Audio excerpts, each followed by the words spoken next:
우리 제목을 한번 읽어볼까요? 시작. 심판 속에서도 주어지는 하나님의 은혜. 아멘. 오늘 스가랴 9장부터 14장까지는 스가랴서의 후반부에 이제 해당이 됩니다. 그래서 이제 포로 귀환 후에 제2성전을 건축하죠. 다 무너진 성전을 또 재건축하지 않습니까? 그런 후에 대략 40여 년의 시간이 흐른 후의 장면이 오늘 본문에 펼쳐지고 있습니다.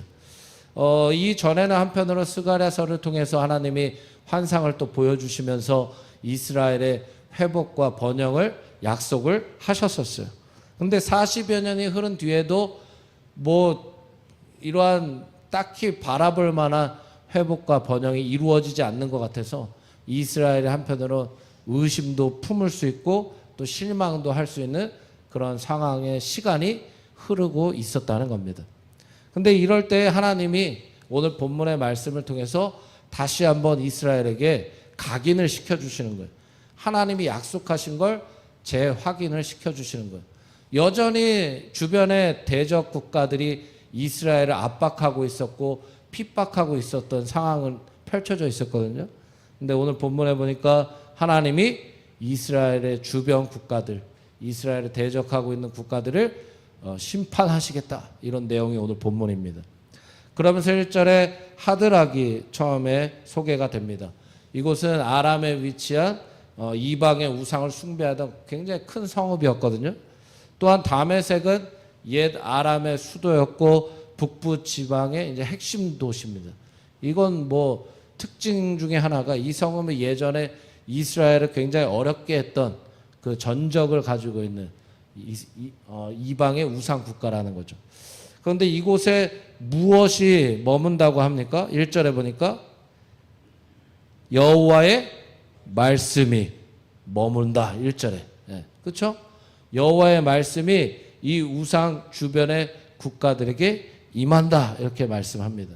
그러니까 이거는 전체적인 틀로 보면은 하나님의 주권적인 말씀, 하나님의 약속의 말씀에 대한 결과가 그 땅에 심판으로 임할 것이다 라고 우리에게 말씀하는 거죠. 그러니까 하나님을 대적한 그 모든 영역도 승리를 보장받을 수 없어요. 왜냐하면 하나님을 대적했기 때문이에요. 그렇죠? 그곳에 하나님의 말씀이 머물게 되는 것은 반드시 그 죄값을 하나님이 물으시겠다라는 의미가 담겨져 있는 거죠. 이러한 아람의 심판을 통해서 그 이후에 세상 모든 사람들과 이스라엘의 모든 지파의 눈이 다시 하나님께로 향하게 됐다. 1절에 말씀하지 않습니까? 여호와를 우러러봤다.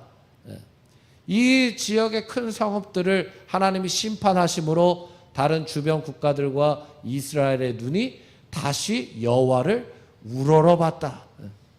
그러니까 다시 하나님을 경외하게 됐다. 다시 하나님을 의지하게 됐다. 하나님을 바라보게 됐다. 이러한 심판의 또 결과에 대해서 말씀을 하고 계신 거죠. 그럼 왜 우러러봤을까요? 하나님의 말씀하신 대로 하나님의 심판의 과정이 흘러갔기 때문이에요. 말씀하시는 대로 이루어지는 걸 보면서 하나님의 살아계심을 그들이 경험을 했다는 겁니다. 우리도 하나님의 말씀을 경험하게 되면 우리의 존재 자체가 누구를 우러러보게 됩니까? 하나님을 다시 우러러보게 되는 거예요. 하나님의 말씀대로 내가 붙들고 살아가면서 하나님이 나의 삶에 역사하시고 또 교회에 역사하시고 나의 가정에 역사하시고 하나님의 말씀대로 되어가는 과정을 내가 경험하면 하나님을 우러러 볼 수밖에 없다. 할렐루야. 하나님을 우러러 본다는 하나님을 경외할 수밖에 없다는 거예요. 하나님이 말씀대로 이루어 가시는구나. 또 2절에 보니까 이 심판의 메시지가 그 가까이 있었던 200km 정도 떨어졌던 하맛에도 임할 것이고 또 그 당시 항구 도시와 우리가 너무나 많이 들었던 해상 무역으로 부유했던 두로와 시돈이라는 나라가 있지 않습니까? 여기에도 임할 것이고 그 심판이라는 심판. 그 이유가 뭘까요? 2절에는 또 그들이 매우 지혜로웠기 때문이다, 이렇게 또 말씀을 합니다. 이 말은 뭐냐? 그들이 굉장히 그 당시에 교만했다. 에스겔 28장에도 두로 왕의 심판에 대해서 말씀하고 있거든요.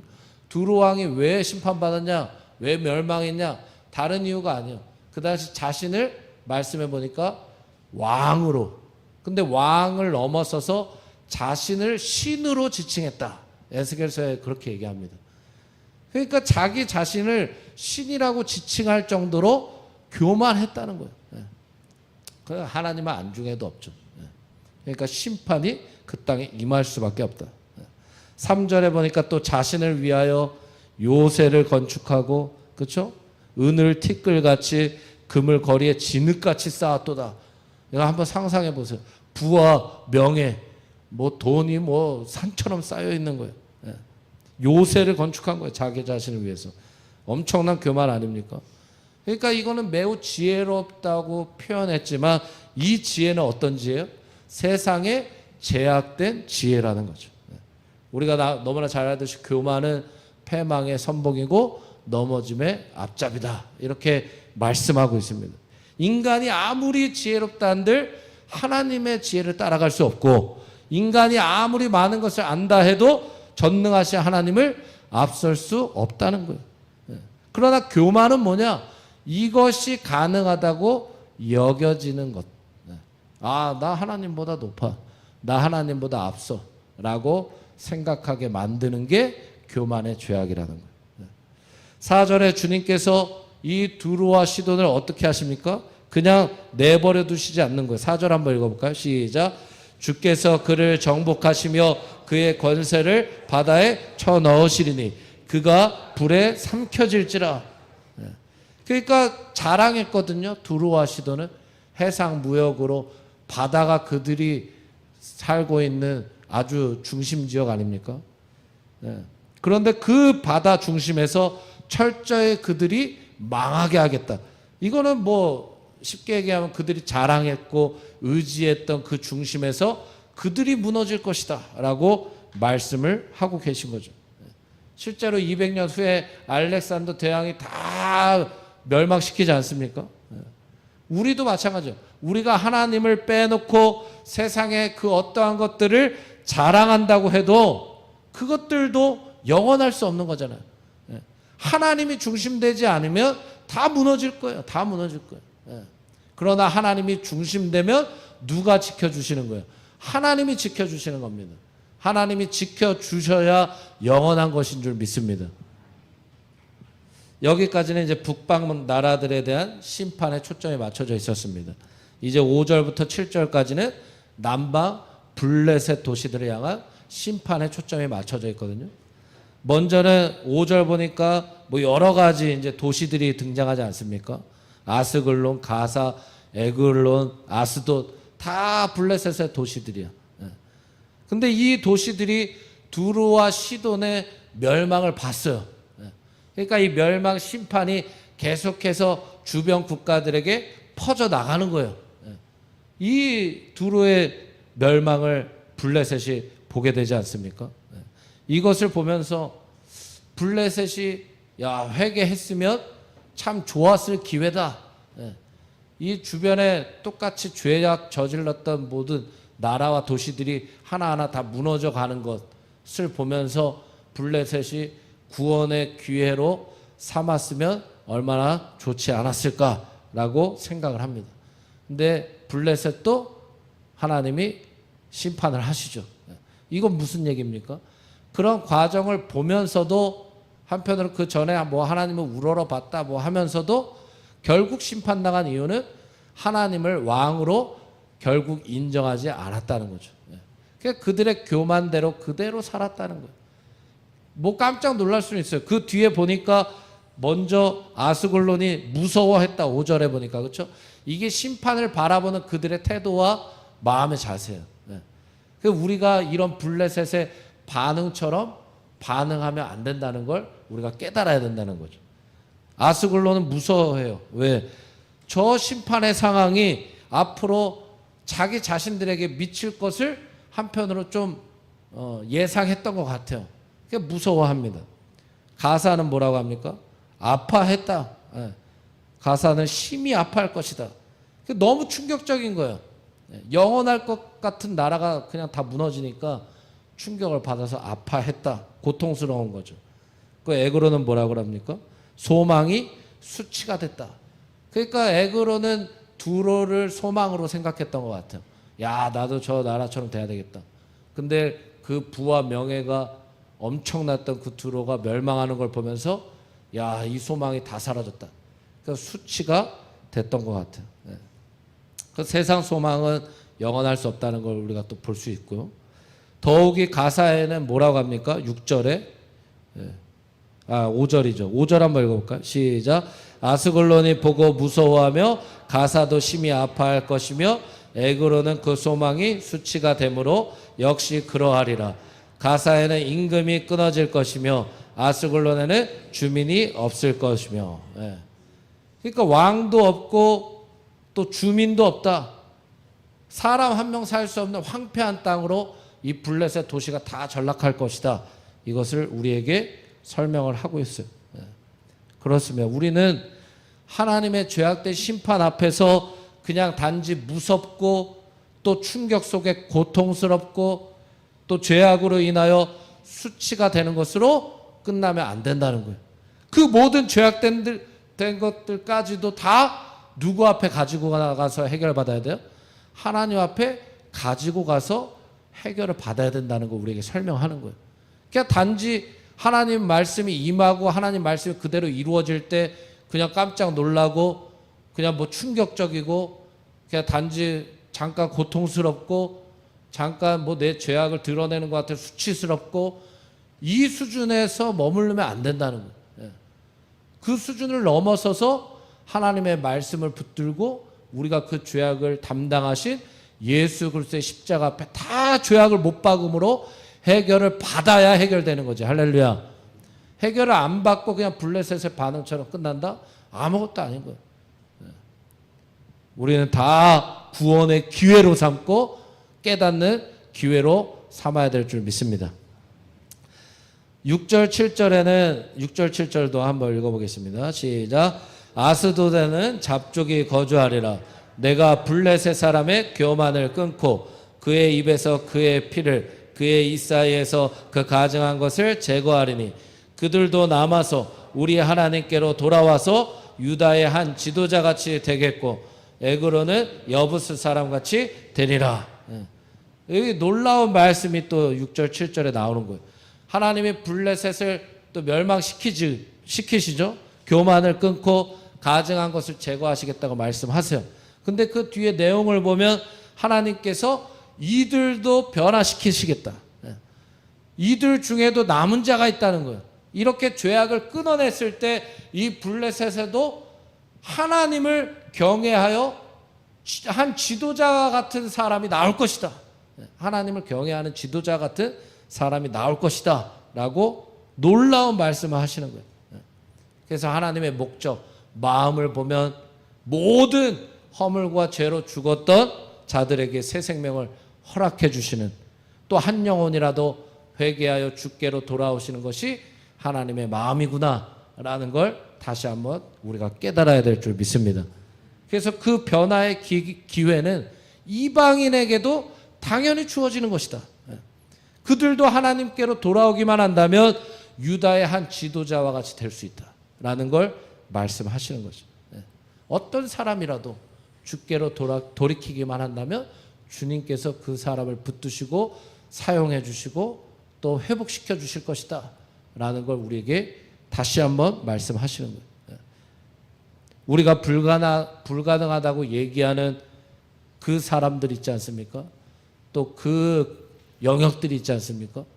근데 하나님이 뭐라고 합니까? 하나님의 처음에 그거예요. 하나님의 교만의 죄악을 끊으시고 가증한 것들을 제거하시면 그 죄악된 문제들이 다 끊어지면 그곳에서도 남은 자들이 있다.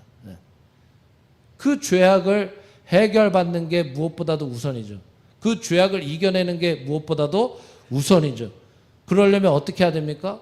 우리가 먼저 그 죄악을 이겨낼 수 있는 예수 그리스도의 권세를 사용해야 될 줄 믿습니다. 우리가 먼저 그 죄악을 이겨낼 수 있어야 되죠. 그렇죠? 우리가 하나님의 말씀을 받은 자요. 예수 그리스도를 믿는 하나님의 자녀요, 하나님의 백성인데 그들과 함께 뭐 삶을 살아가는 그 영역 가운데 우리도 죄악에 쩔쩔매고 우리도 죄악에 비참해지고 좀 전에 얘기했듯이 블레셋의 반응의 수준으로 우리도 살아간다면 우리가 어떻게 죄악을 이겨내는 그러한 하나님의 백성의 삶을 그들에게 어떻게 보여줄 수 있겠어요? 죄악을 먼저 끊어내는 모습들, 할렐루야. 우리가 먼저 가증한 것을 제거하는 그러한 하나님의 백성다운 삶을 보여줄 때, 예수 그리스도의 향기를 나타낼 때 그 죄악이 끊어지는 그 후에 남은 자들이 생기고 하나님이 그들을 또 세워주시는 역사를 우리가 경험하게 될 줄 믿습니다. 마지막 8절 한번 읽어보겠습니다. 시작. 내가 내 집을 둘러 진을 쳐서 적군을 막아 거기 왕래하지 못하게 할 것이라. 포악한 자가 다시는 그 지경으로 지나가지 못하리니 이는 내가 눈으로 친히 봄이니라. 크게 아멘하면서 할렐루야. 마지막 8절이 너무나 중요한 거예요. 왜? 이 이후에는 주변 대적 국가들을 하나님이 하나하나 하나님의 말씀이 머물면서 그 죄악에 대해 심판하셨지만 그 심판, 다 심판받는 거예요, 주변 국가들이. 근데 그 중심에 있던 하나님의 백성인 이스라엘에 대한 약속이 8절 아닙니까? 하나님의 선민들이에요. 택하신 백성, 그 백성들에 대해 어떻게 하시겠다는 거예요? 내 집을 둘러. 처음에 내 집을 둘러. 이건 뭐냐? 예루살렘 성전을 염두에 두고 말씀해 주신 것이지만 좀 더 확장된 개념으로 이스라엘 전체 영역, 또 그 백성들의 삶의 터전을 얘기하는 거예요. 우리로 따지면 참 좋은 교회에 참 좋은 가족들이 곳곳에 포진한 그 삶의 영역, 그 가정들, 일터들, 그걸 다 말씀하시는 거예요. 그러니까 그 지역들을 둘러 한번 따라합시다. 진을 치시겠다. 할렐루야. 그 지역을 진을 치시겠다는 거예요. 적군이 들어오지 못하게 이제는 하나님께서 확실히 차단시켜 주시겠다. 외부의 위협으로부터 하나님이 철저히 보호해 주시겠다라고 약속해 주시는 거예요. 8절에 보면 다시는 이런 단어가 나오지 않습니까? 하나님이 막으시면 뚫을 자가 없는 줄 믿습니다. 다시는 들어올 자가 없는 거예요. 네. 어떻게 보면은 이것은 더러운 악한 영들에게도 포함되는 말씀 아닙니까? 하나님의 자녀된 우리에게 예수의 이름의 권세가 부여된 줄 믿습니다. 이거로 인해서 더 이상 다시는 사탄이, 마귀가, 귀신이 우리 영혼, 또 우리 가정, 우리 교회, 우리의 일터들을 침범할 수 없는 영역이 됐다. 우리가 예수 그리스도를 믿음으로, 할렐루야, 이것을 믿으라는 거예요. 이게 소망의 말씀이라는 거예요. 오늘날도 악한 시대에 이 죄악을 반드시 하나님이 심판하실 것이거든요. 반드시 심판하십니다. 근데 하나님은 그냥 심판하시고 싶으셔서 심판하시는 게 아니에요. 하나님 거룩하시고 신실하신 공의의 하나님이시기 때문에 이 죄악 가운데 심판하실 수밖에 없어요. 그런데 분명히 하나님은 회복의 하나님이다. 돌이킬 기회를 주시는 하나님이다. 그래서 우리한테 그 회복의 기회를 주시고 계신데 마땅히 구원받은 자들, 하나님의 백성들에게 두려워하지 말아라. 블레셋의 반응과 같이 그렇게 두려워 떨 필요가 없다. 왜? 하나님이 약속해 주셨거든요. 우리 집을 둘러 진을 쳐주시겠다. 주위의 상황과 환경이 굉장히 시끄럽고 두려움에 떨만한 상황들이 펼쳐질 수는 있으나 그럼에도 불구하고 하나님의 백성들의 마음 자세는 두려움이 없고 오히려 온유하고 평안함이 있어야 될 줄 믿습니다. 파도가 일어도 우리는 그 파도 치는 배 안에서도 잠잠한 거예요. 잠잠하다. 왜? 하나님의 말씀의 소망이 내 안에 있기 때문에. 그래서 우리는 늘 주님의 말씀 붙들고 교만하지 말고, 할렐루야, 우상 따라가지 말고 끝까지 부와 명예를 쌓아둬서 그걸 자랑하지 말고 하나님 자랑하고 하나님 의지하고 하나님 사랑하며 나아갈 때 늘 승리하게 될 줄 믿습니다.